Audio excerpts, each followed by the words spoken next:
Hi, everybody. Good afternoon. Welcome to today's Catheta webinar. We are coming to you live on December 12th. For anybody who doesn't know, our Catheta webinars get their name from the Creek word for learning. And today you're going to be learning about compliance, audits, and reporting from Amy Wilson, who is the founder and principal consultant at C Renewal LLC. My name is Brooke Warrington. I'm the Training and Development Specialist here at the Native Learning Center. We're also thrilled that you could come for today's webinar. We hope you enjoy it. If you could follow along while I read the disclaimer aloud, this webinar provides a summary of fundamental concepts, requirements, and/or procedures within the allotted 90 minutes. The material discussed does not illustrate all possible scenarios that could be applicable. We also have our copyright infringement law pictured here. So just a friendly reminder that the materials are protected by copyright, trademark, trade secret, and other intellectual property laws. Know that in the future, if you need to access any of the resources for today's webinar or view the recording once it's posted, you can access all of that in the courses page on the website. I am actually sending in links right now to the chat, and that it has links to today's presentation slides as well as several handouts that Amy's prepared for you. So if you go into the public chat, you'll be able to see that. You can always join our webinars during the live webinar time. Just log on to the program and you'll click on that green banner at the top of the screen, and that'll bring you in just like you did today. Know that it's going to conduct an audio test every time. We do ask that you guys click listen only, just so we avoid any audio feedback for the presenter. And then if you join and you realize it's coming out of the wrong speaker, you can go ahead and click on that little telephone icon down on the bottom pane, the blue one. And that'll bring up a list of your mic and your speaker devices, and you can go ahead and click on the correct one that you would like your audio coming from. We have a few ways you can interact during today's webinar. If you go over and click on that shared notes, I have the full list of links stored there as well as in the chat. You can, of course, use the public chat and communicate throughout today's webinar. Just type the message that you want to send into that send message to public chat box, and then you can hit enter or click on the little paper airplane icon, and that'll submit it in. If you do join with your mic enabled and you want to mute, you can go ahead and just click on the little mic icon. And let's say you make a comment or ask a question in the chat and you're worried that we've missed you, you could go ahead and use that hand raise icon to bring our attention to it. Something new that's on our new platform that we didn't have before are setting little statuses. So if you go to the users list and you click on your name, you can click on set status and then choose from a list that's next to me. So you could do raise your hand, undecided, confused, sad, happy, show applause, give a thumbs up, give a thumbs down. And then it will leave a little icon next to your name. So I just did mine. You see a little happy face showing that I'm happy. And you can also clear them or change them throughout the webinar. Just something fun that's on here. But let's all go ahead and get the chat going. You can access it through that public chat. Just let us know what your name is, where you're joining us from, your work, your role in Indian country, and your tribal affiliation. That way you can have a nice feel of who all is present today in the webinar. And then just one final note while y'all introduce yourselves in the chat. Know that if you click on that red menu panel that's all the way to the left-hand side of your screen, it will pull you out of the webinar. You just have to click that green banner to get back in, no worries. But just know that if you click on that, it does pull you right out of the webinar. But anyway, it is with great pleasure that I introduce today's webinar instructor, Amy Wilson. I'm going to give you presenter rights, Amy, and I'm going to hand it off to you now. Thank you so much. Great. Hi, thank you, Brooke, very much. And thank you all, too, for joining today. I hope you find this interesting, or that you take... Excuse me, I didn't mean to mute myself, but I hope that you take something away from today. My name is Amy Wilson, and I am the founder and principal consultant at C Renewal. I have a little over 15 years in experience with planning and economic development, energy, and worked, for all levels of government throughout that time. But I've been working exclusively in Indian country for 10 years now. And I'm excited to work with the Native Learning Center. I've been doing work with them for the last few years, and I always feel really fortunate to have these opportunities.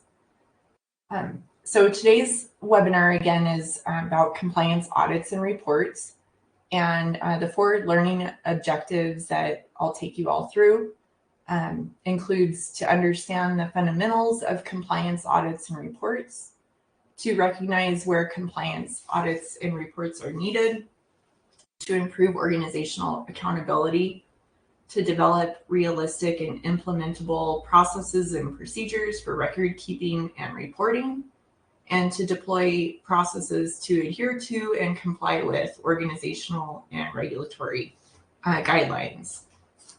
So I'll first start out with just kind of going through the fundamentals or the basics. So just starting with what is a compliance audit? A compliance audit is an evaluation process to assess whether an organization, its departments, and related entities are adhering to specific laws, regulations, policies, and standards. And this really refers to or applies to internal compliance and external compliance. So you'll hear me kind of talk about this throughout the session. But internal compliance refers to what we're doing at an organizational level to adhere to our own processes and procedures, and then external compliance is just what it sounds like. What are we doing as an organization to ensure that we're adhering to external laws and regulations or requirements. So a compliance audit report provides a formal record of the audit findings and serves as an official document to inform tribal leadership, regulatory bodies, and other stakeholders of the findings. So these reports really include, like your typical report will have an executive summary, an objectives and scope section, a findings section, recommendations section, and conclusion and next steps. So really, just kind of like any report, you want it clear and concise and well laid out. So being sure to include your purpose, your scope, and your findings and main conclusion, and to be able to kind of highlight what programs are doing, what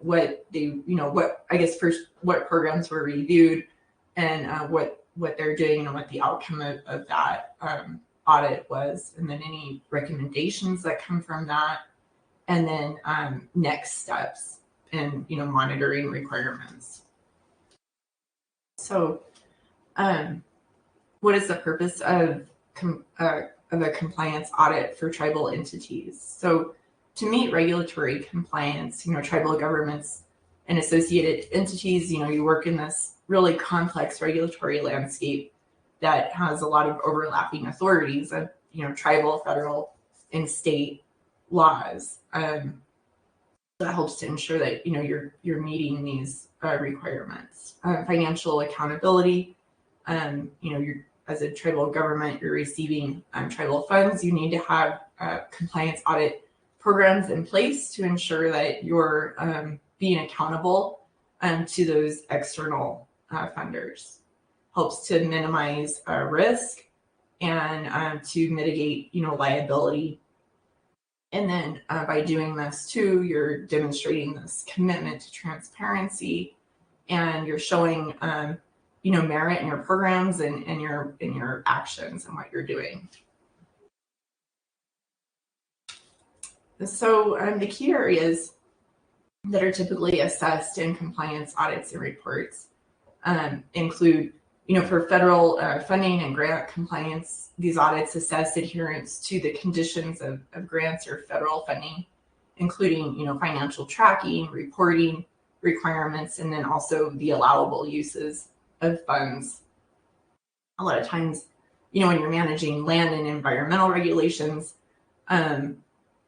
you have these really valuable assets that you're managing and overseeing. So to be able to have, some sort of framework in place that shows that you are managing those resources effectively and reporting on that is important.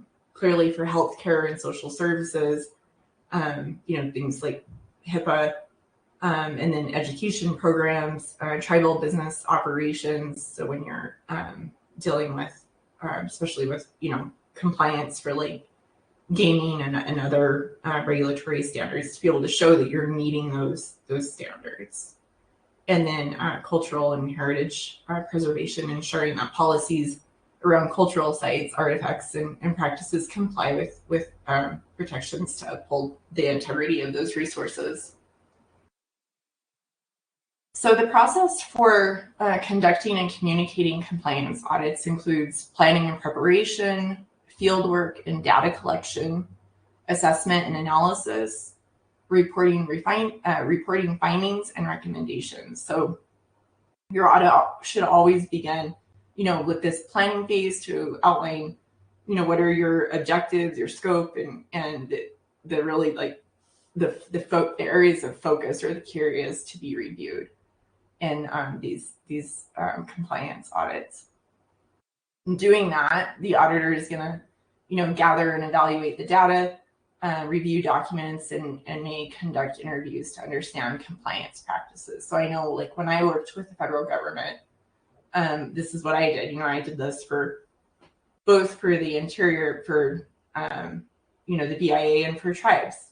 So to make sure to work with organizations to make sure that they're meeting their own requirements and that they're also meeting external requirements. But to do that, you first have to know, like, what are the requirements that you're supposed to be meeting and who's supposed to be doing what. And in order to do that, a lot of times the best way is just to go meet with people and ask them, what is your process? What are you doing? How are you doing this? And to really understand the process.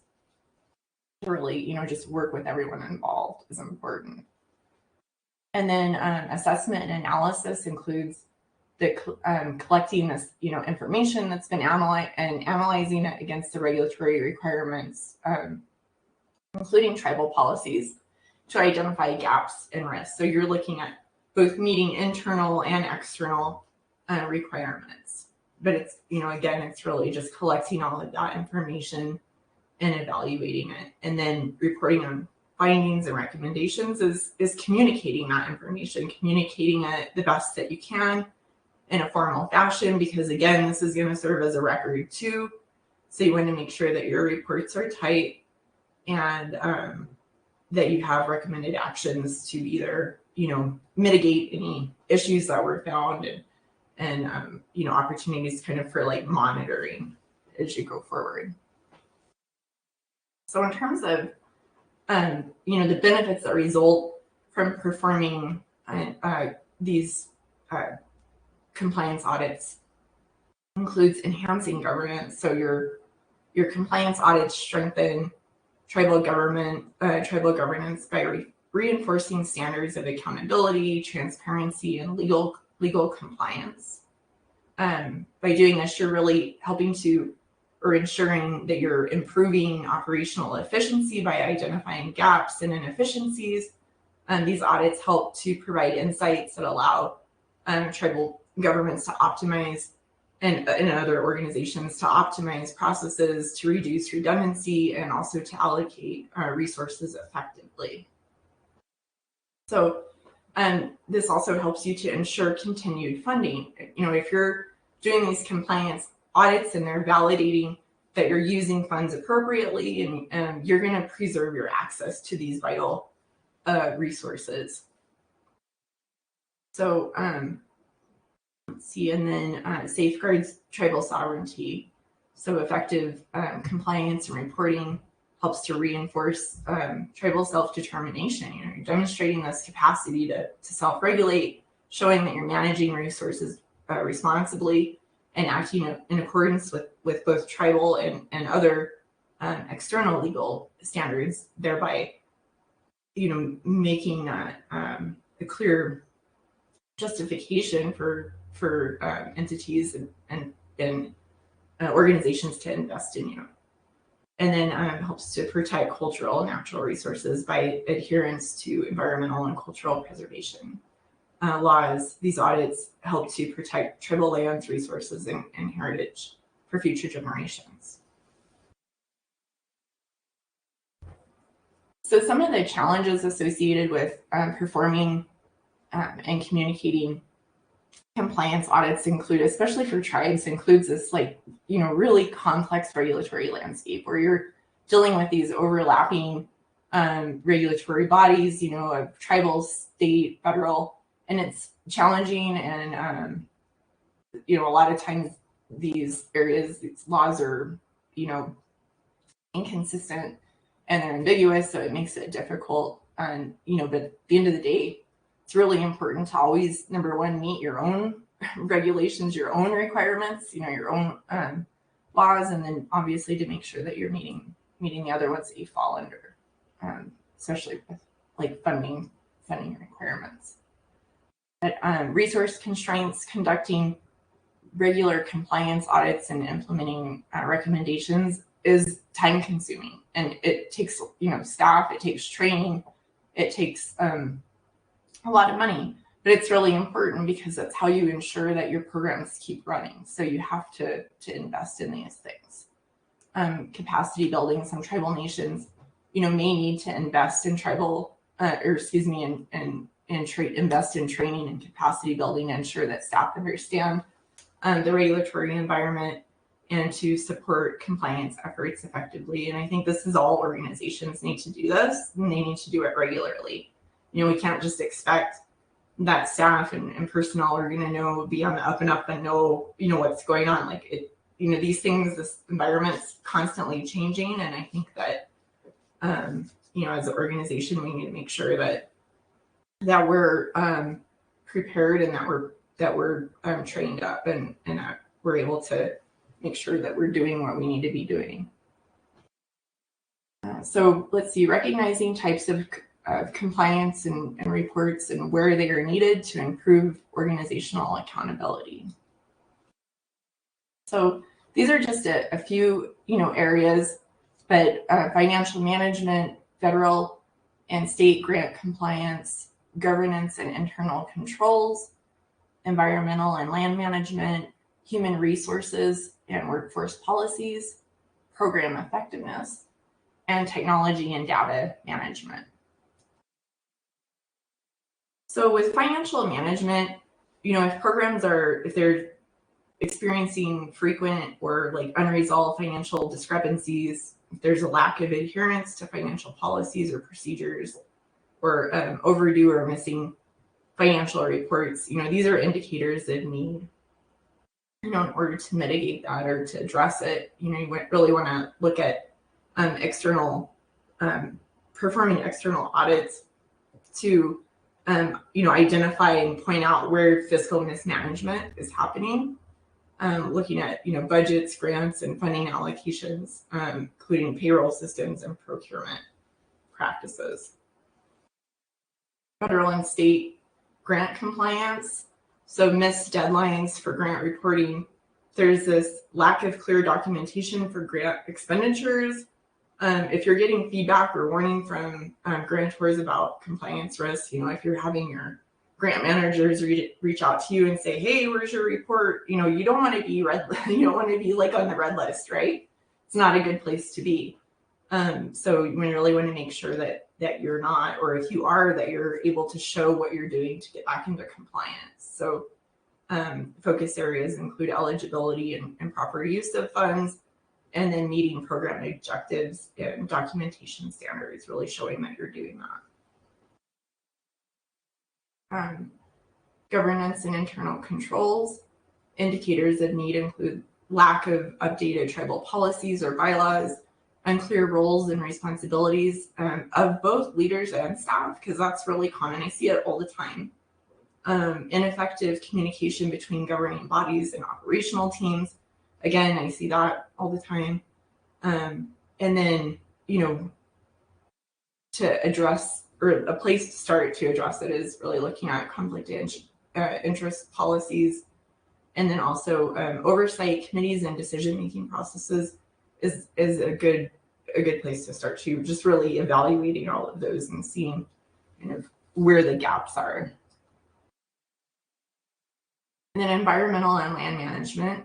If there's concerns about adherence to environmental regulations, lack of proper records or monitoring of natural resource usage, and then community complaints regarding environmental impact. So I think, what I see a lot are issues regarding water quantification. A lot of tribes don't have systems in place to properly quantify the water, so they know that people that aren't supposed to be taking it are taking it, but they can't show that. So I think, that's like a big issue that I see a lot. And then trespass is another one that comes to mind with this environmental and land management. But, too, with compliance, federal regulations, NEPA, or, other EPA guidelines or ones that come to mind. And then resource allocation for climate adaptation and land preservation. So for human resources and workforce, your indicators of need include unresolved employee grievances or high turnover, lack of consistent hiring, training, or disciplinarian processes. So if people are being treated differently, that's an area of concern. Non-compliance with labor laws and safety standards, and so I think the first place to look would be your employment agreements, training records, and safety protocols to really start kind of addressing those areas, at least as a first step. And then program effectiveness indicators of need include community, dissatisfaction with programs or services, and then there's a poor alignment between programs, programs and strategic goals. That's gonna cause an issue, and this is where compliance audits can help to kind of bridge these gaps. And then low participation or impact metrics. So outcome tracking and reporting mechanisms and resource allocation and stakeholder feedback, those are really good ways to be able to identify where resources need to be, where they're going and where they need to be put.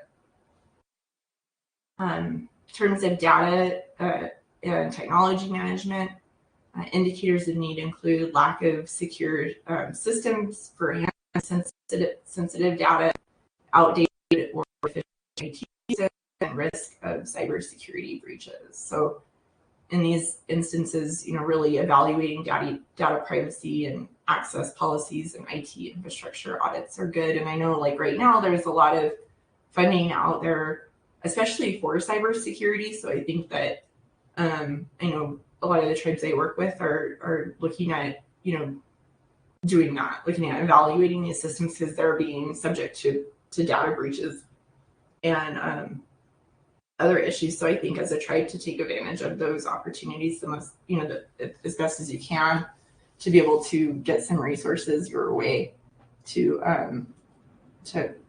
address these increasingly concerning areas with cybersecurity. So processes for preparing compliance audits and reports. The first step is conducting a needs assessment, then defining clear objectives, developing policies and procedures, selecting and implementing tools, training staff, and establishing reporting mechanisms, and then also monitoring and improving.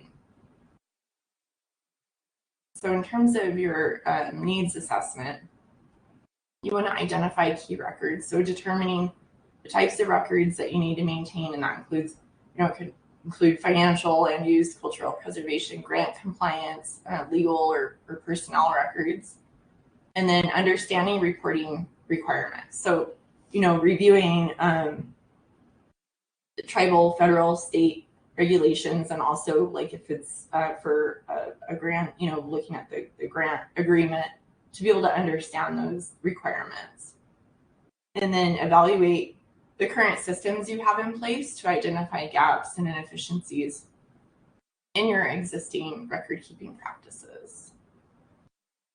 You really want to be clear on what are your objectives, specifying the dates and the amounts and the activities that need to be tracked, timelines to linking the record type to its purpose, such as, regulatory compliance, financial audits, or strategic planning, but being really clear on defining those objectives and making sure that you're meeting your overall goals of this your compliance program.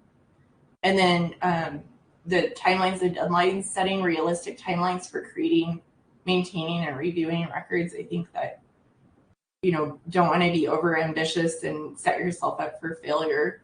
You want to make sure that especially if you don't have a strong compliance system in place right now, you don't want to, just take baby steps so you don't, I guess, get discouraged, because it's easy to do, right? It's overwhelming. And if you set yourself up for failure, then it's going to be just do the bare minimum. And then you really are setting yourself up for big trouble. So developing policies and procedures, standardized formats to do this. Use consistent templates, and it's just simple. Just have these simple, consistent templates for records like meeting minutes and financial reports and other documents. Have really restricting and defining who has access to what. In terms of that sensitive data, obviously don't everyone having access, but you need to have backup. So really being clear on how that looks and works within your organization, and then having strong retention policies in place, establishing having these guidelines for how long records are kept and when they should be archived and disposed of. So, and then looking at your tool, your systems, are you using a combination, which is likely the case, usually a combination of paper and digital, or are you just using digital? And then who's storing what and where is it being stored and for how long? Having all of that really well laid out really well. Using databases such as Microsoft Access or QuickBooks or tribal specific software for streamlining tracking. And then cloud storage is obviously really important. And again, having those systems where they're secure. Training staff is really important. Provide comprehensive training, teach staff how to use tools and maintain consistency and comply with policies. And these should be, you should have this, not, it's not just a one and done thing. This should be a reoccurring thing where everyone has at least some training or a refresher on this information, because rules change, internal and external, rules change. And just the more that as an organization, we're aware that, this is important, it's part of our organizational culture, I think the more that people will be aware of trying to do things right and track things right, so you can show it a clear line of, consistency, and it will reflect in your audits. And then doing role-specific training, tailoring instruction for specific responsibilities. Your managers are going to be different from your directors and your officers, so making sure that those trainings are specific to them. And then acknowledging cultural sensitivity, being aware of that, and allowing for that too. And then establishing reporting mechanisms, including routine reporting, internal reviews, and stakeholder communications. So really scheduling regular check-ins for submitting records, conducting periodic internal audits to ensure compliance and identify issues early, and then having really good communication between leadership members and other partners and personnel to make sure that everyone is on the same page. And then if your organization's falling short, that's okay. At least you're communicating that, and you're able to, you're acknowledging it, we fell short. Okay, cool, big deal, no big deal. We're getting back on track, and this is how we're doing it. But if you just kind of like put your head in the sand, it's not going to help. It's going to be way worse if you just kind of stop for a minute and identify where the issues are, and then acknowledge them and move on. And to do that, this monitoring, improving your activities through these feedback loops, to incorporate those into your compliance programs is really important. And then you're able to adapt to changes, update the policies and tools to reflect new regulations and technology and organizational needs. And then using regular evaluations to measure the effectiveness of record keeping and reporting is important too. So some best practices include aligning processes with resources, so scaling your systems based on available personnel and technology and funding. And this kind of gets back to what I was talking about a few slides ago, where you don't want to set yourself up for failure and be like over ambitious. Do what you can, and then scale appropriately. But have no matter what it is, at least have a system in place. Prioritizing security is really important, especially now, with all of the different crazy data breaches. And then, integrating culturally appropriate practices to preserve and reflect your tribe's heritage into that. So deployment of processes to adhere to and comply with organizational and regulatory guidelines.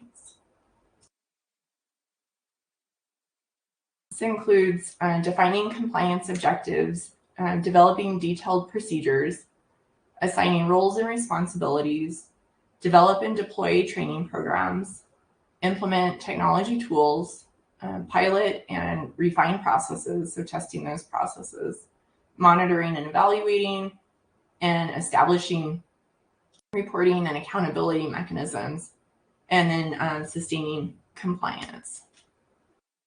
So first, understanding the scope, identifying organizational and regulatory guidelines, that, using tribal codes, federal laws, state laws, and grant agreement provisions.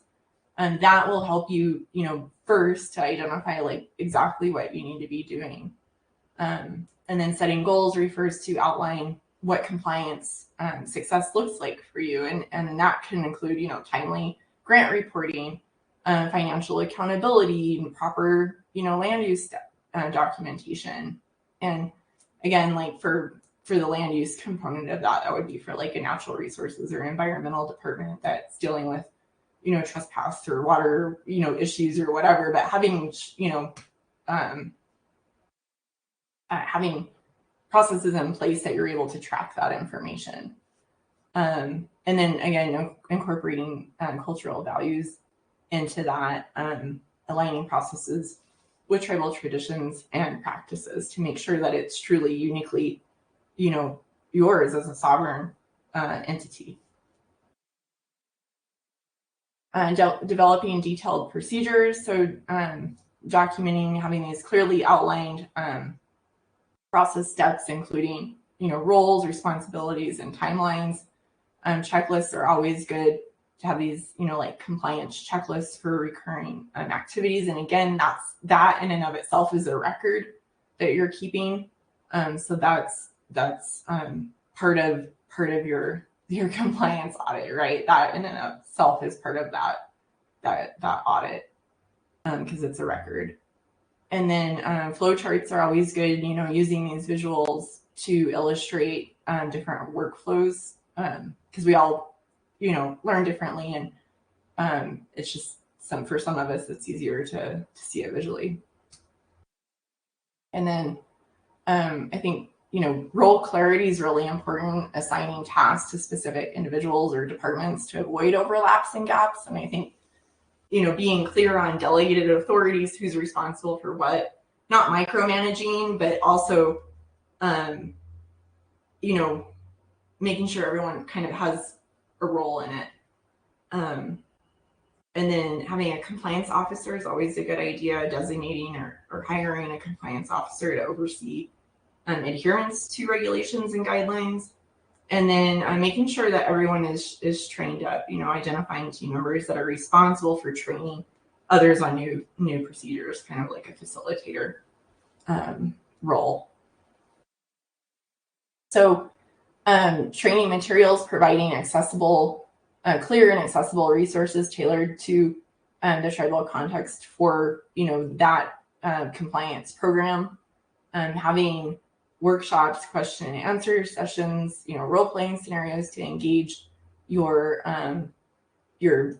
tribal, you know, departments and programs in this process. And then providing, you know, regular updates to ensure that everyone is updated on, you know, regulatory changes or any other issues that are changing. So you're kind of like up to date on that. And then, you know, implementing technology tools such as, you know, digital platforms, automated like systems to be able to track deadlines, and then making sure that all of this is accessible in different forms, you know. So for like remote workers or field, you know, people that are in the field, that they can use mobile devices to make sure that they're, you know, that everything is user friendly, I guess, across all platforms. And then testing your compliance programs and your audit programs is really key. Like, so just running small scale pilots of new processes to make sure that you can deploy them on a larger scale, collect input from the folks that are working with those, and then adjust as needed. And I think that's the key part, is like, it's an iterative process, right? You just are trying to figure out what makes sense and what works for your organization, given your constraints, you know, your financial constraints, your staffing constraints, and your timing constraints, figuring out the best way to meet requirements, but without, you know, compromising or over tasking the system. And then monitoring and evaluating, so performing regular audits, schedule periodic reviews to assess compliance and process effectiveness. Incorporate performance metrics, so tracking key indicators such as error rates, compliance timelines, and community satisfaction.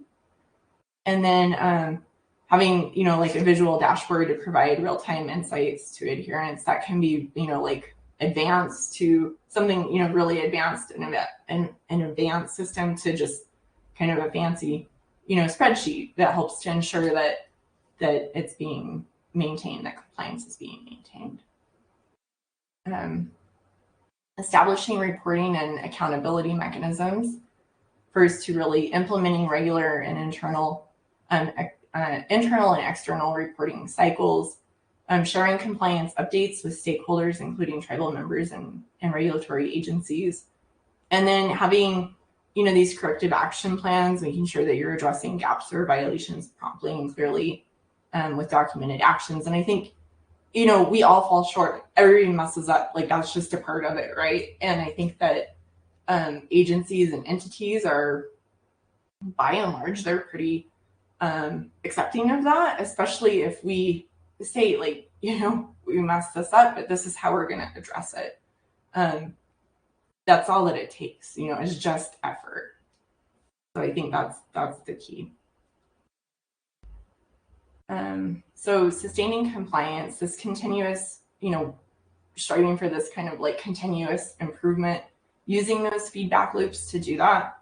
And then also to be aware and make sure that you're staying on top of changing regulations to keep processes current. Resource allocation, ensuring sufficient funding, personnel, and technology for long-term adherence to organizational, this kind of like on the organizational management side of it, to make sure that the funding is going towards that, so that you as staff or as a department head can make sure that your programs are meeting these requirements.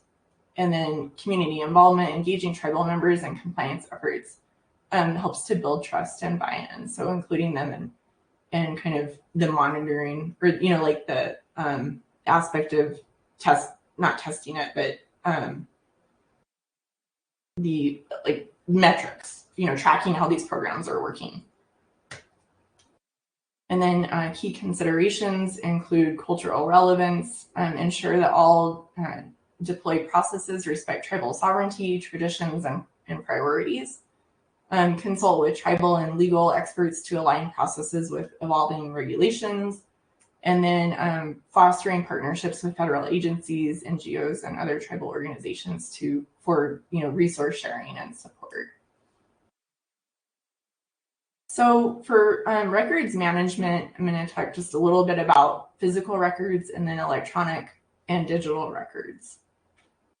So physical records include utilizing file indexing, like names, title, color, and doing that in alphabetical or numerical or some sort of system that works well for your organization. Like having your primary kind of categories like finance, and then having subcategories like invoices, tax, payroll.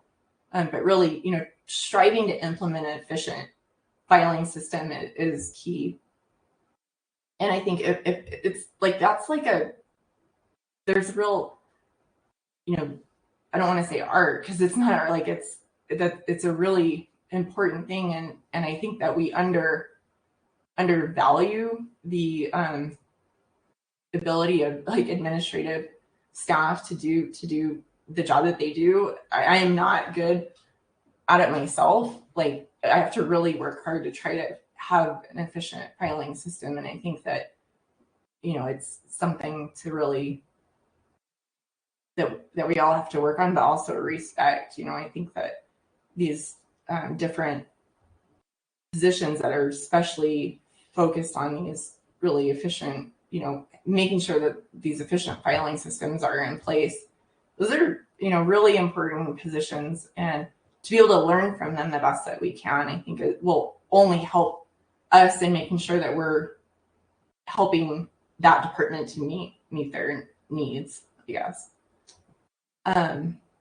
Let's see, and then so regulatory conduct, record audits, so following a checklist to help identify inefficiencies, redundancies, and gaps. So doing that, biannually or quarterly. But if it's a newer program and you're just piloting it, you need to be doing it more often. So invest in quality storage solutions. So yeah, making sure you have really quality, shelving, lockable cabinets, offsite storage for documents that are needed to be retained for longer periods. And digital archiving, you need to have the proper tools to be able to do these jobs. Shredding and document destruction, being clear on what should be destroyed, when it should be destroyed, and what the method is for that, and then how you're tracking that, like, where's your log of that. Outsourcing physical records management, you might want to, consider outsourcing to a third party. So looking for experience, testimonial certifications, and technical capabilities when you're doing that. So electronic and digital records, that includes, scanning documents into machine readable text, having security measures to restrict certain access, to certain people, having software that integrates with other business, programs, developing a comprehensive records retention policy. I think that's a really good place to start, is just having, a records retention policy that would include how long records should be kept, what are the guidelines, again, what are the disposal requirements of that, and then how you're meeting the government regulations with that, or whether it's tribal and or federal, which is likely it'll be both. And then ensuring security data and compliance encrypting, so implement standard operating procedures to protect sensitive information, regular internal security audits of records management infrastructure, software, and user practices to identify weaknesses, and then have a recovery plan in case of its breach. And then outsourcing electronic records management, so contract with management providers that are offering secure high-performance infrastructure software services like storage, backup, archives, and then restoration. But again, making sure that you're like vetting these firms. So audit controls. Controls refers to the processes, policies, and procedures that an organization implements to ensure the integrity of its financial reporting, compliance with laws and regulations, and operational effectiveness. So these controls are fundamental. Internal controls, or just controls, are fundamental in compliance, and they're designed to prevent errors, frauds, and inefficiencies while ensuring that the organization's objectives are achieved in an orderly and accountable manner. They're categorized into internal and external controls. So internal controls include preventative controls, detective controls, corrective controls. Preventative controls are those that are designed to stop problems before they occur. So this means, an example of this is like segregation of duties, so you don't have the same person, one person that's responsible for both approving and processing financial transactions, right? You need to have those as separate individuals to prevent fraud or errors. And then detective controls are designed to identify issues after they've occurred. So, for example, reconciliations, audits, and reviews of financial records that help identify discrepancies or irregularities. And then corrective controls, those are designed to fix issues after they've been identified. So, how you're going to adjust, like, for example, accounting records or revising policies to prevent reoccurrence of an issue. And then external controls refer to regulatory oversight, financial reporting standards, and audit requirements. So regulatory oversight, laws, regulations, and standards imposed by external authorities and regulatory agencies that the organization must adhere to. Financial reporting standards really gap the generally accepted accounting principles or international financial reporting standards. Those are two examples of that. And then audit requirements, these external audits that are performed by independent auditors to assess whether an organization's financial statement or internal controls comply with required standards. So this can be, for a variety of different things. And records retention is really important because it's, that's part of how you're able to show what you're doing, right? So to be able to retain those is really important. Legal compliance and regulatory obligation, it's important for accountability and transparency, protection of cultural and historical information. Records retention is important for efficient government operations. It promotes tribal sovereignty. It's important for financial and grant management, disaster recovery and continuity of services, and then for risk management and legal defense, and then also community engagement and trust. So for legal compliance and regulatory obligations, tribal governments obviously interact with federal, state, and tribal specific regulatory requirements, such as grant administration, contracts, and environmental laws. So adhering to records retention laws helps to ensure compliance with those requirements, and then also helps you to avoid fines, penalties, or legal challenges, and also to help you to justify the merit of your program. accountability and transparency. Proper records retention practices allow tribal governments to demonstrate transparency in their decisions, final transactions, and operations. And this helps to build trust with the community, stakeholders, and external entities. Accurate records helps you to, answer questions about how funds are allocated, how decisions were made, why they were made a certain way, and how, why projects were managed a certain way. And again, this is important for transparency, for, and for your funders too, because they have internal controls that they have to deal with. So to be able to communicate what you're doing to them helps them to be able to communicate what they're doing to the folks that they have to do that to.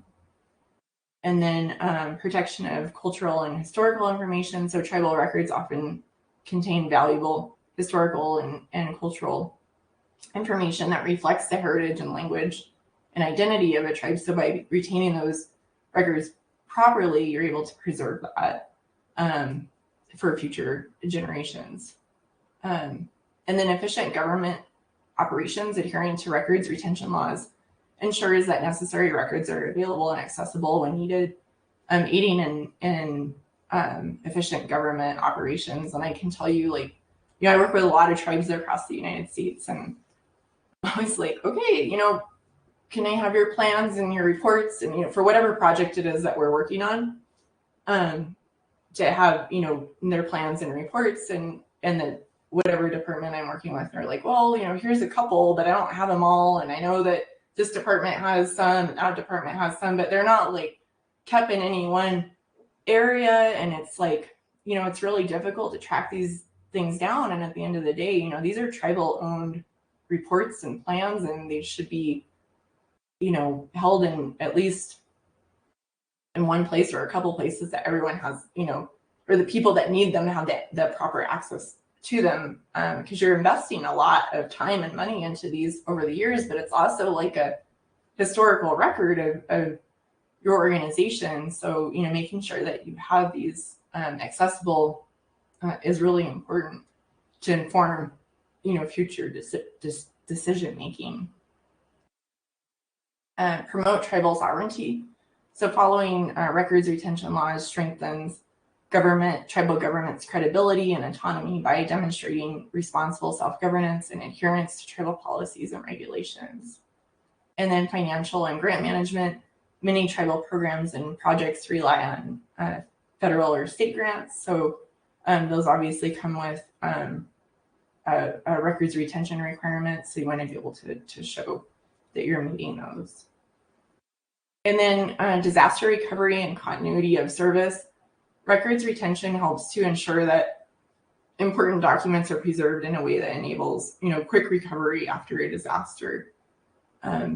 Risk management, legal defense, retained records provide evidence in legal disputes and it will protect the tribe against, litigation and liability claims or compliance investigations. So if you have a strong record, it's really going to protect you at the end of the day. And if you don't, it will likely, hurt you.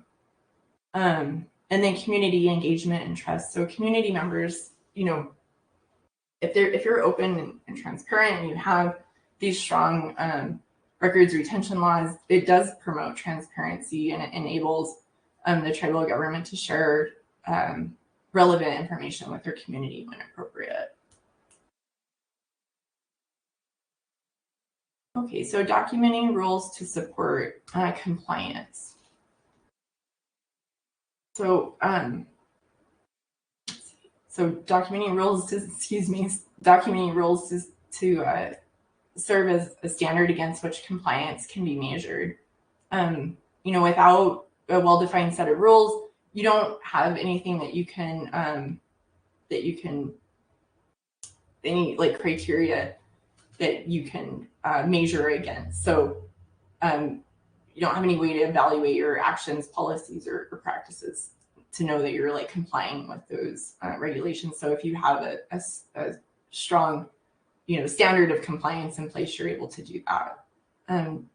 Documentation clarifies responsibilities, making it easier to identify which department, role, or team member is accountable for specific compliance requirements. You're able to support compliance when these rules are clearly documented. Auditors can access necessary guidelines more quickly, and that reduces the time spent searching for information or interpreting ambiguous standards. And then also a documented rule set ensures that all departments and personnel apply the same standards consistently across the department, reducing the risk of variations in compliance. And that is really crucial, that everyone's kind of doing the same, so you can make sure that you are that it's consistent. So documenting rules to support compliance. This supports continuous improvement. Regularly updated documentation of rules helps agencies to stay aligned with changing regulations and internal policies, and that creates for this dynamic framework for compliance. And then protecting against regulatory penalties. Proper documentation demonstrates to regulatory bodies that you've made this effort to adhere to compliance standards, which may help to mitigate penalties in the case of a breach. And that's what I was trying to get at, I think earlier in the first part of this presentation is, even if you fall short, that's okay. Like, it's common, right? We all mess up.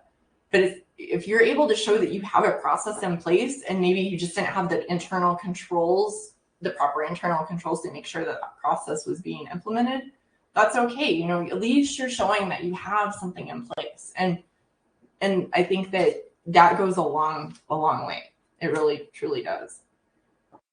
And then simplifying training and onboarding, so that having these documented rules provide a foundation for compliance training and onboarding, making it easier for new staff to understand and meet agency, governmental, departmental standards.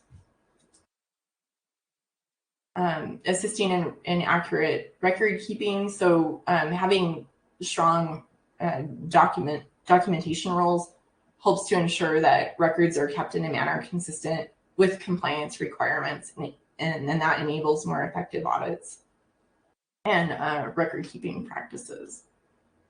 Also, it helps to provide a basis for corrective action. So, when rules are well documented and findings from compliance audits, those can be easily compared to the documented requirements to show, exactly where the gap was, where you're falling short, and also to show, to highlight what you're doing right. Documenting rules also helps to demonstrate good governance and agency integrity. Comprehensive documentation of rules reinforces a culture of compliance, showing that the agency is committed to transparency, integrity, and regulatory alignment. I think that is, really important as an organization to be able to show that. And I think that's where, like, having your staff, doing kind of trainings or check-ins so people know that you're really serious about it is important. Okay, so moving on to meeting federal funding, contracting, and compacting requirements. So this involves establishing, robust systems to adhere to federal regulations while also aligning those with tribal goals and priorities. So ensuring compliance with funding agencies by maintaining accurate and transparent financial records, tracking expenditures, and adhering to grant-specific reporting deadlines. Developing internal controls such as audit-ready documentation and approved workflows helps to demonstrate, fiscal responsibility and accountability to federal agencies. For contracting and compacting, this helps, tribal nations need to establish a clear understanding of applicable laws, such as the Self-Determination and Education Assistance Act, which governs many tribal contracts compacts, and then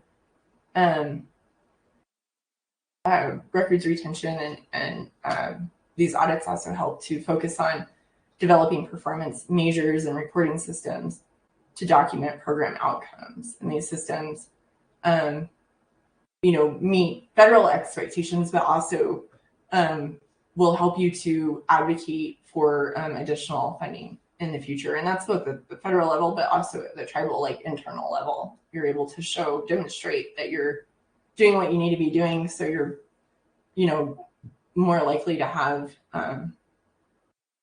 be able to continue to fund your program. And I just put this in here just because, with the COVID-19, there was a lot of funding obviously that came out from that, and there was a lot of kind of newer, robust reporting requirements that weren't in place before, and the Government Accountability Office, there's a lot of things that came out that in order to try to track this money. So I think that there was a big kind of oh no moment where everyone was trying to figure out what to do. And I think that's settled down now. Okay, so funding, contracting, and compacting oversight. So these are, I'm just going to kind of go through these. You're probably either really familiar with them, or you've heard of some of these, or or you will in your career. But I'm just going to go through them because they are important for understanding compliance, audits, and internal and external controls. Office of Management and Budget, the circular number A123, Government Accountability Office, the GAO Green Book, Federal Managers Financial Integrity Act, Government Performance and Results and Modernization Act, 2 CFR Part 200, and then the Indian Self-Determination and Education Assistance Act. So the OMB, or Office of Management Budget, this is the office that's in charge of oversight of agency performance, procurement, financial management, and information technology. They oversee, coordination and review of all significant federal regulations from executive agencies, private policy, information policy, and review and assessment of information and collection requests, and then provide for clearance and coordination of legislative and other materials, including agency testimony, legislative proposals, and other communication with Congress, and coordination of other of executive presidential actions, and then clearance of presidential executive orders and memoranda, the agency heads in their issuance. So the circular number A123 provides guidance to federal managers on providing the accountability and effectiveness of federal programs and operations by identifying and managing risks, including establishing requirements to assess, correct, and report on the effectiveness of internal controls. So, again, as a tribal government, you have a whole set of requirements that you're meeting. Likewise, federal agencies that are, funding your programs, they have requirements that they have to meet. So that's why it's really important that kind of all levels are implementing these compliance mechanisms. So it's just easier to show we're all kind of doing what we're supposed to be doing. The GAO, or the Government Accountability Office, is an independent, nonpartisan agency that works for Congress to investigate how the government spends its taxpayer dollars. So they're involved in auditing and providing information, helping the government. These audits include, auditing a whole entire departments and programs or specific, just kind of one-time programs. The GAO provides Congress and federal agencies with objective and reliable information, and then helps the government to save money and work more efficiently. And I'm gonna totally fly my nerd flag right now, and everyone's gonna know how nerdy I am, but I think, GAO reports are really interesting. And I think that they do shed a light on a lot of different, all of the different programs. And I think I don't know, but GAO reports are really interesting. So just to kind of familiarize yourself with those in the different areas that you work is important and interesting. So the Green Book is this, document that standards standards for internal control in the federal government, known as the Green Book. It provides the overall framework for establishing, maintaining an effective internal control system as it relates to financial funding. So every year that'll come out. And then the Federal Managers Financial Integrity Act. This requires federal agencies to establish internal controls and financial systems that an agency funds and property are not wasted or misused, to ensure that these systems are accountable, that operations are effective and efficient, that applicable laws and regulations are complied with, and that financial reporting is reliable. The Government Performance and Results and Modernization Act provides for the foundation by which federal agencies are held accountable for establishing management processes and setting performance goals and objectives that deliver results to the American taxpayer. So it's really, again, showing proper use of all of these funds. And then 2 CFR 200, I think probably everyone here is familiar with this, but the federal regulation that establishes this uniform administrative requirement for cost principles and audit requirements for federal awards provides federal agencies with policy for collecting and submitting information on all federal financial assistance programs to the OMB and for communicating that information to the public. So, and then the Indian Self-Determination and Education Assistance Act is a law that gives Indian tribes more authority over programs and services that serve their members. So sometimes, these programs or funds, federal funds will be a grant, or sometimes they'll say they're a 638 contract. So it just kind of, that's where like that language is important. But at the end of the day, no matter how that funding mechanism gets to you, what's important is that you're meeting the requirements of the agreement. And then let's see, identifying and addressing compliance failures and accountability gaps. So failure to adhere to established regulations and policies coupled with limited accountability due to inconsistent application of internal controls or policies results in a lack of objective framework for future decision making. So if you're not able to, kind of like crummy information in, crummy information out, right? So like if you don't have good information and make solid decisions, you're going to be ineffective at that. So compliance failures and accountability gaps occur both at the programmatic level and at the administrative level. At the programmatic level, these are stages where these are like systemic weaknesses happen. And they're like, the programmatic level is where your initial breakdown happens, essentially. These inefficiencies manifest within an organization due to the failure to meet internal regulations, limited accountability, or lack of structured decision-making processes.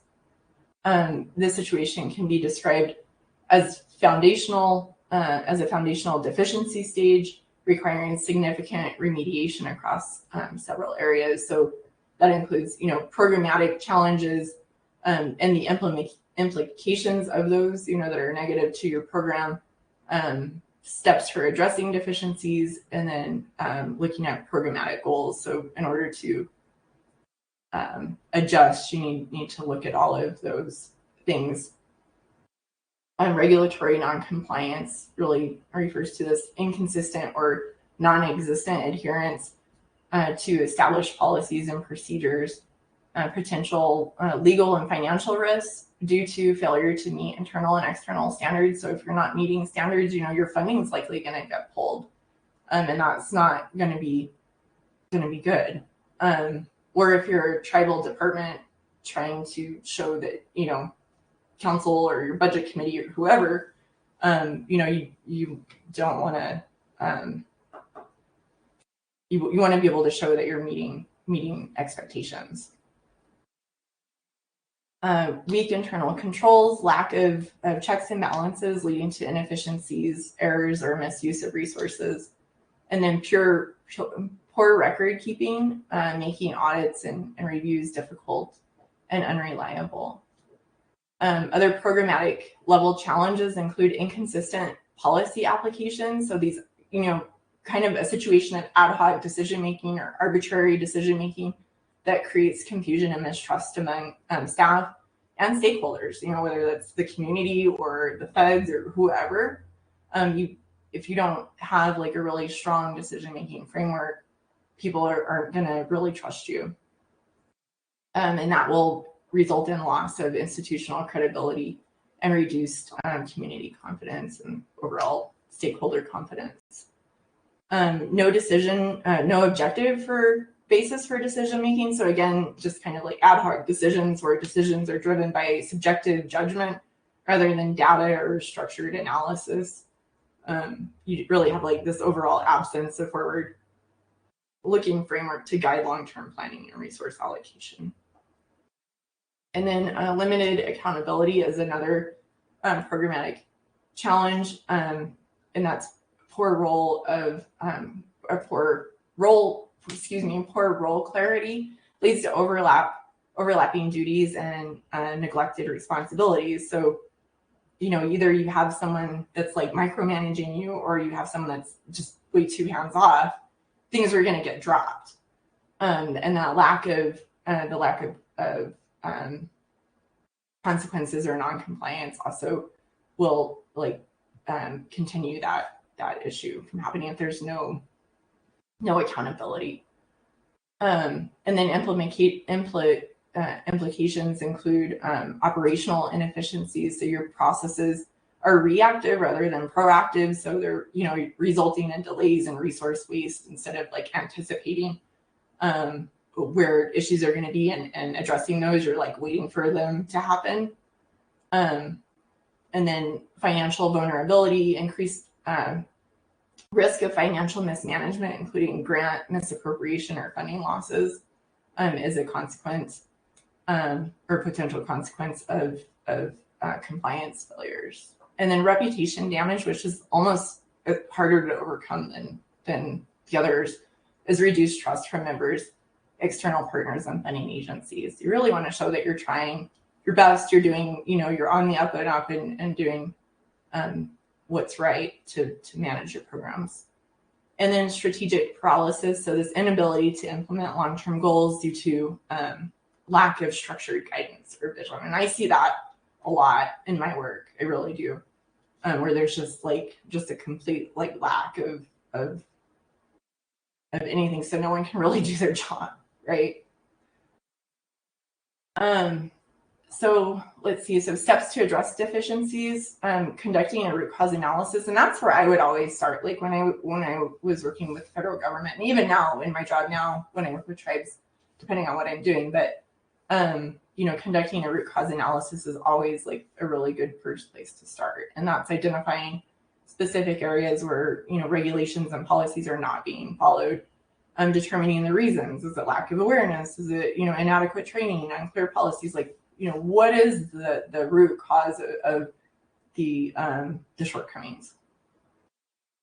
Develop or reinforce internal controls. So creating this clear hierarchy of accountability with defined roles and responsibilities, introducing controls such as checklists, approvals, monitoring systems to ensure compliance. And again, doing that in a way that fits your organization, that it's not, too robust, but it's robust, it's not super resource heavy, but it's robust enough that it will ensure accountability.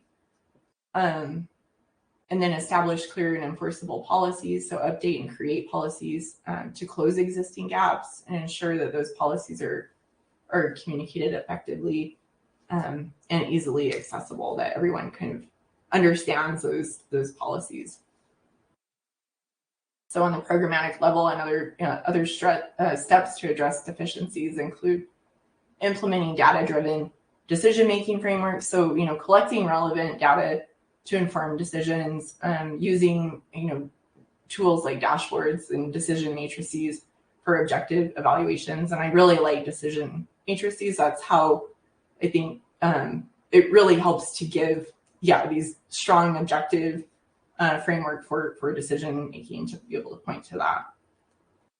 And then building accountable mechanisms. So requiring periodic reporting from departments and individuals, introducing consequences for non-compliance, such as additional oversight or corrective action plans, updating or creating policies to close existing gaps, ensuring policies are communicated effectively and are easily accessible, collecting relevant data to inform decisions, using tools. Did I already go over this? I think I did. Sorry. But yeah, so I think that, again, what it is just make sure that everyone is accountable on it at every departmental level. And then best practices include stabilization, efficiency, and sustainability. So establishing this kind of baseline of consistent compliance and accountability, streamline processes to reduce redundancy and improve performance, develop frameworks that enable long-term objective decision-making.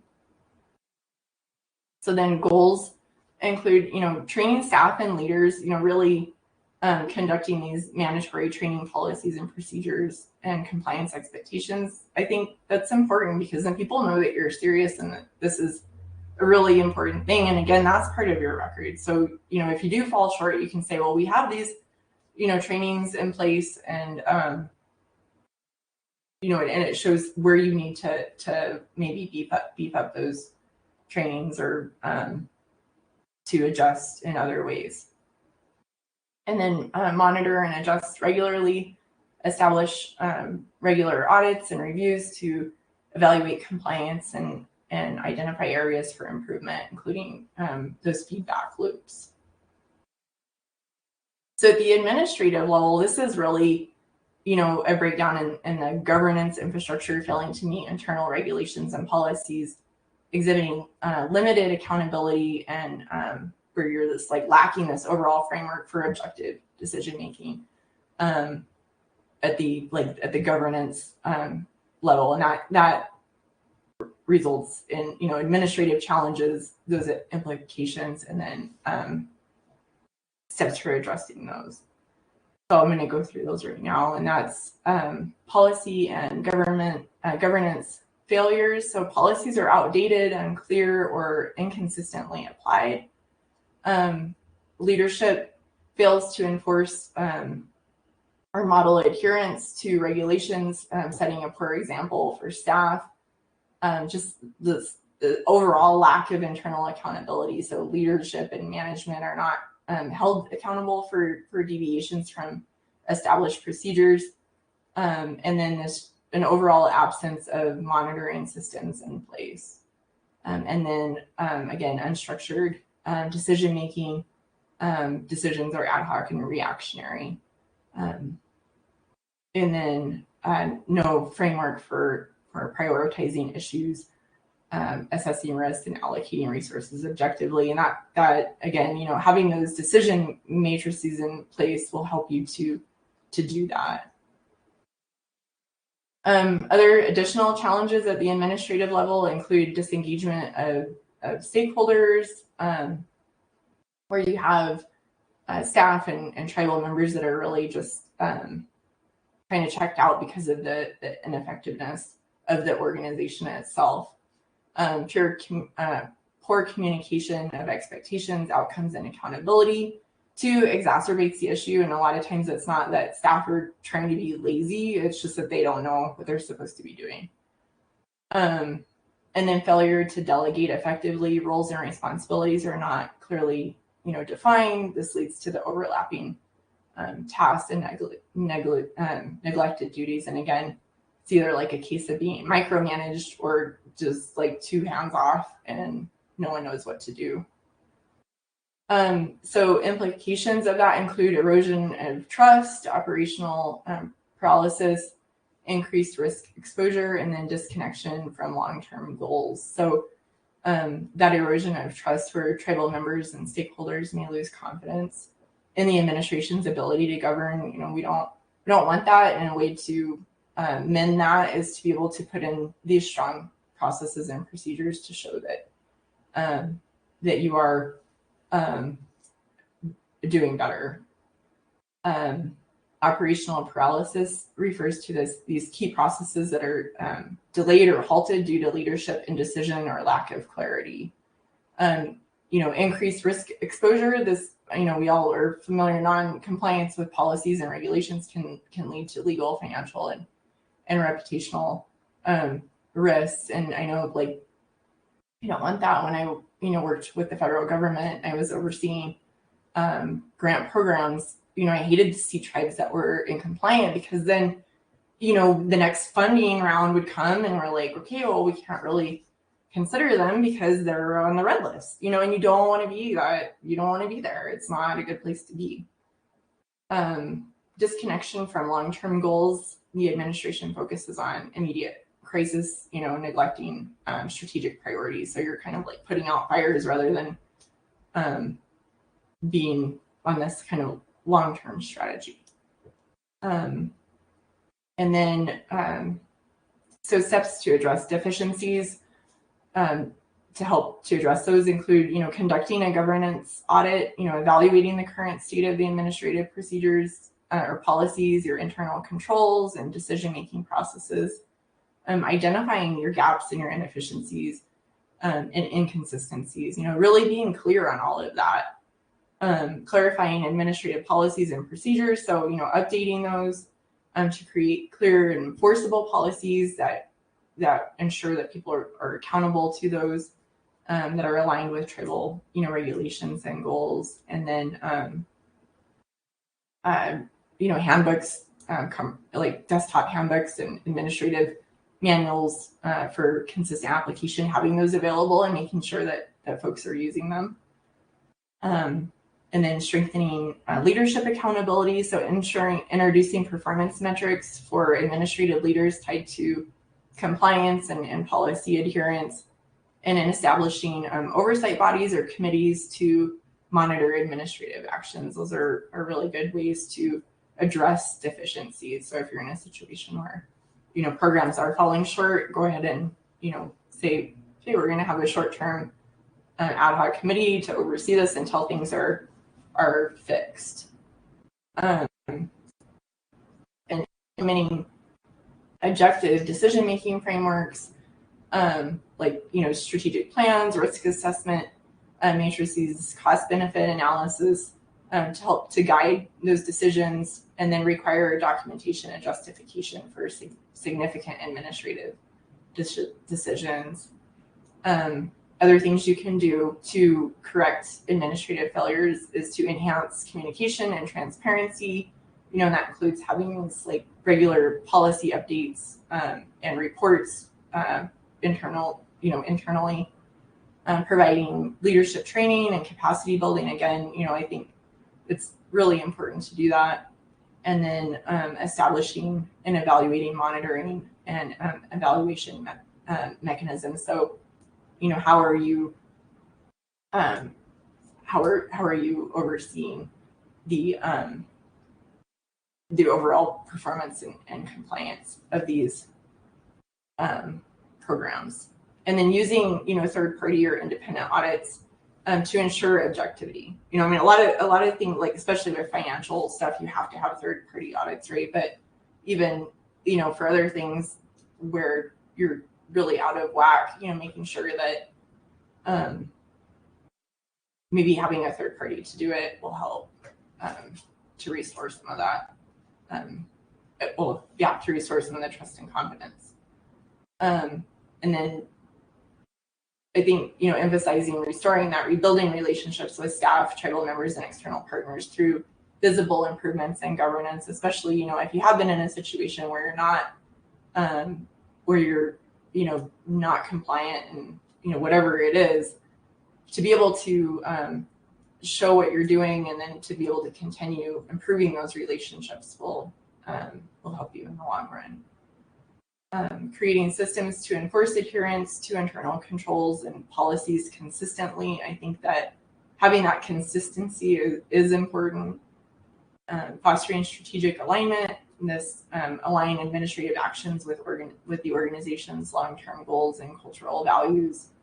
And then enabling objective leadership, so having systems and tools that promote data-driven and fair-based decisions instead of those like subjective kind of decision making. So I'm just going to run through just some kind of like implementation steps, and I did also provide handouts that have steps on there too, but I'll just run through these we're at the very end here. Understand organizational needs and context. So you want to like engage your stakeholders, assess existing policies, incorporate cultural considerations in that, as you're assessing these needs, organizational needs. When you're defining the scope and objectives, be clear on the goals. What is the purpose of the program? Why are you trying to improve financial accountability? Are you meeting, federal funding requirements or strengthening governance? Being clear on the regulatory framework that you're supposed to be meeting so you can ensure that your program is aligned with that, and then tailoring that to organizational needs. And then building organizational capacity. So, making sure that you have the right team in place, that you're providing the proper software, that you have the right tools, and that there's proper oversight with that.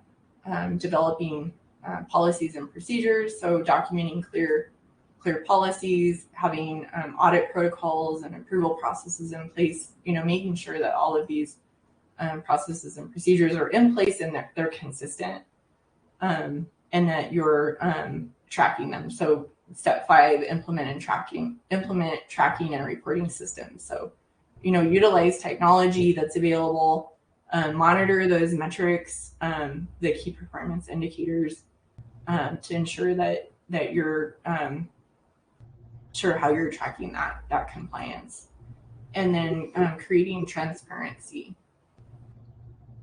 And then conduct training and awareness programs, and I've talked about this, throughout. But yeah, really making sure that are trained up, and then launch the program, test it, and then evaluate it and revise or update processes as you need to. And then perform regular audits and evaluations. So that includes, your internal audits, scheduling routine audits to assess compliance with policies and identify areas of improvement. And then external reviews, if you need to engage third-party auditors that are familiar with your programs. And then those feedback loops, always ensuring that you have those in place. And then reporting progress and building accountability. So having really good compliance reports to communicate your findings is really important, both with tribal, leaders and stakeholders and federal, partners. Providing community updates, like what you're doing, will really help to improve transparency and accountability to the community. And then implementing that continuous monitoring system.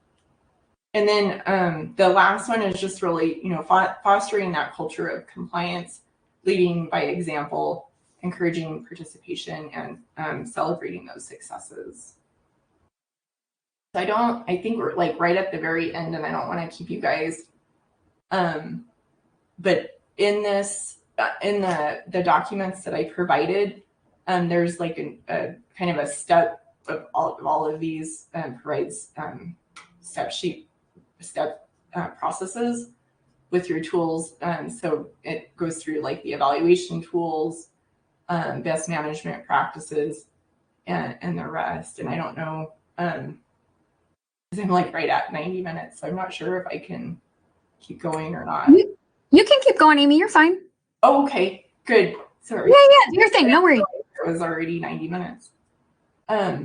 So yeah, so just with the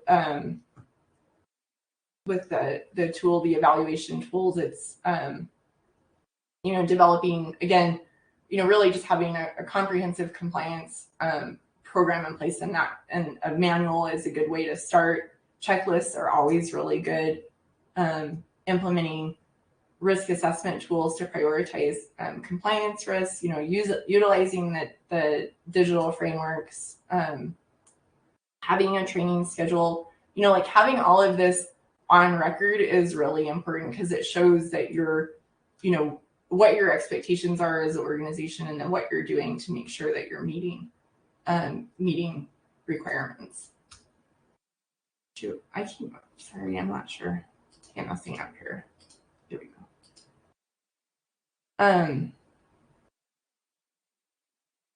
Okay. Then documentation tools, I have that. I think I already have that. Yeah, so I think this utilizing online forms and trackers for feedback is really good. And then, yeah, and again, here we are with the manual. So I think just having those in place, that consistency is really important, just that everyone kind of knows what's going on, and that it's being applied consistently, having regular updates, and then that everything is accessible by the personnel that need to, be able to access it. And then, so tracking tools to utilizing these specialized compliance management systems, but they can be simple too, right? Just like internal spreadsheets that you create on your own. It doesn't have to be super fancy. It's just whatever works for you within your program, within your time, and your financial resource, capacity.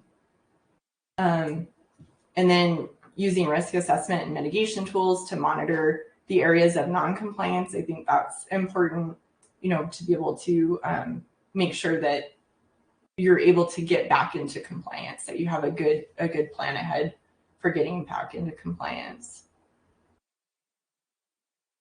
And then centralized, so best management practices for tracking include having a centralized tracking system in place, automated notifications, ensuring real-time monitoring, and having tracking progress visually, and conducting regular reviews is a good way to ensure that you're implementing these kind of best management practices for tracking.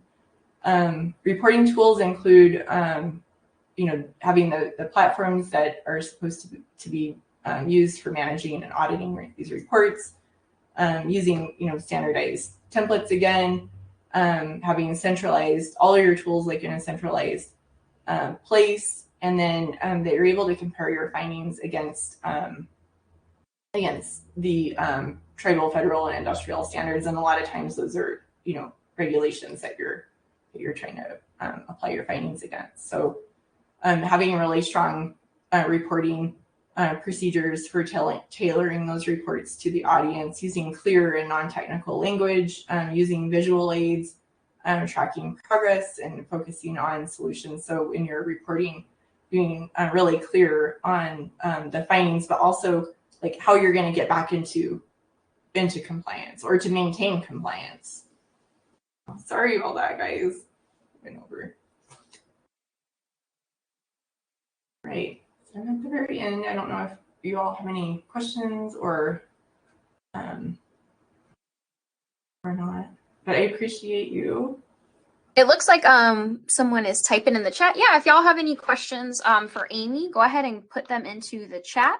I'm going to go ahead and close out and do the outro while they're doing that, Amy. You still had some more if you want to keep going. Oh, well, these are just at the very end, just about C renewal. So yeah, it's not.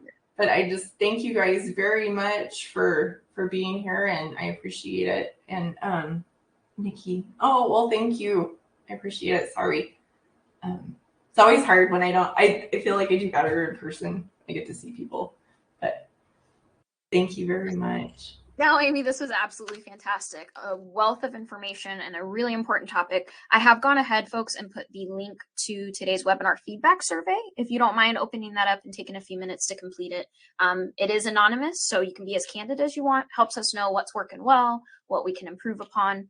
And we do share the feedback with our instructors as well. So you can tell Amy how awesome she is. We hope or how bad I am, please. I'm serious. Yes, Nikki, actually all of that is in the chat for you already. I'll put it into the chat once again. So there are links to Amy's presentation slides, as well as the 3 handouts that she was discussing for y'all. So I've just put those links into the chat, and they're also in the shared notes.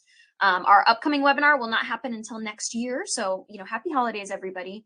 But it's going to be our first series that we've had in a little while. So this will be with Cheryl A. Cosley. She's the principal of Cheryl A. Cosley and Associates. And she's going to go through 5 days of the NAHASDA Essentials.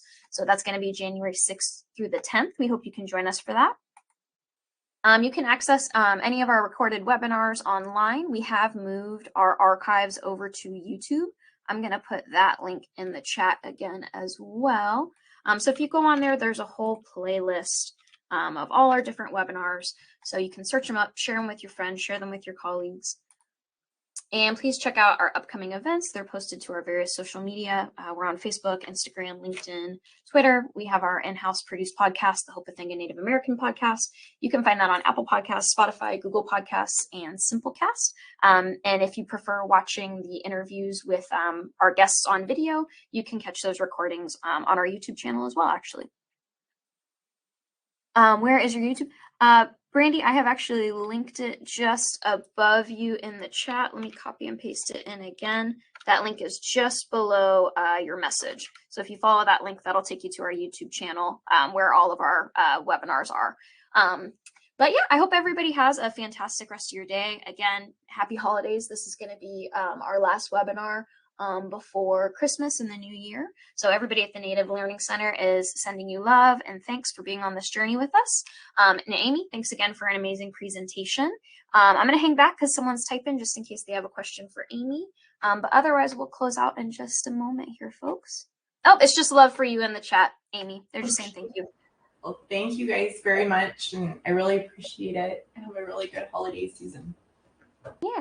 And if y'all need to share any of the, the slides or those handouts that Amy shared, that is going to be housed in that courses section right here on the website. So the recording of today will be posted there as well. So if you ever need to go back and double check something, feel free to come back to the Catheta Constant Learning platform. All right, folks, enjoy the rest of your week. Again, happy holidays from the Native Learning Center, and we will connect with all of you again really soon. Have a great rest of your day. Thank you. Bye. Bye, Amy. Bye.